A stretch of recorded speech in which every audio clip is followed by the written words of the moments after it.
I think that sometimes people don't realize too that they can have other options as trustees. It doesn't just have to be your kids, especially if, they don't get along or they don't really know each other that well, if they're step siblings. I mean, there's fiduciary companies, you can have friends do it, you can have siblings do it. I know a fear of having your sibling do it is that they might be the same age or older than you, so people worry about that. They want to have younger trustees, but there are other options out there too to make the trust administration simpler. Yeah, they think that they got to name everyone that's younger than them, right? When they're choosing trustees, like, well, this person's good, but they're older than me. Yeah. So we say, choose the best person today. If something were to happen to you today, who's the best person right now? And that should be your number one choice.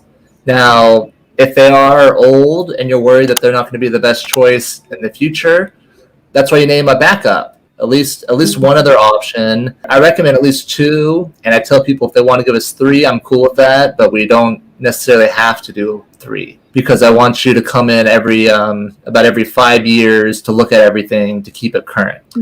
Banks, a lot of banks don't really want to be trustees anymore. They don't want to be trustee unless they're managing at least $5 million in assets. And some banks will tell you that straight up, other ones not so much. But their minimum fees are usually pretty high. And my other complaint about the big banks as trustees is they don't have local departments. So here in Arizona, if you name some of the big departments or some of the big banks, their trust department is out of California somewhere. So you don't get the local service, and they're kind of detached from it a little bit.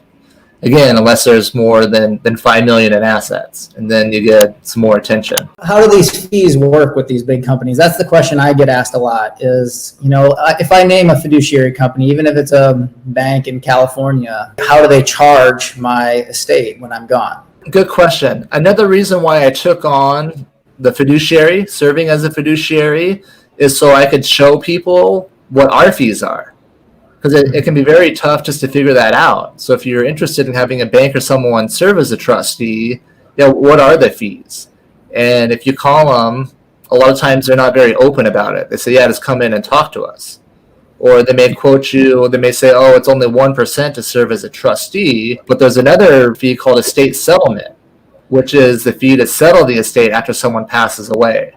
That's usually a lot larger fee. So Mott Legal, we have a nice fee schedule. It's very straight up, very clear. When people are searching for fiduciaries, I say, here you go. Here's something to go off of. You can see what our fees are, and this gives you something to compare. So talk to your bank, talk to your places. The other thing you got to consider, you're really choosing that company or that institution, because they all have the power to change the prices in the future.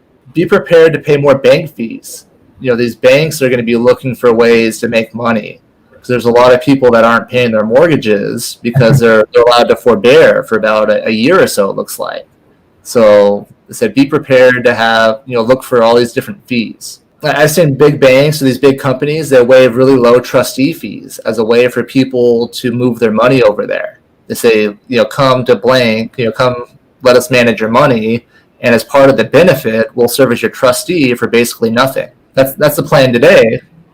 But what's that in the future? Yeah.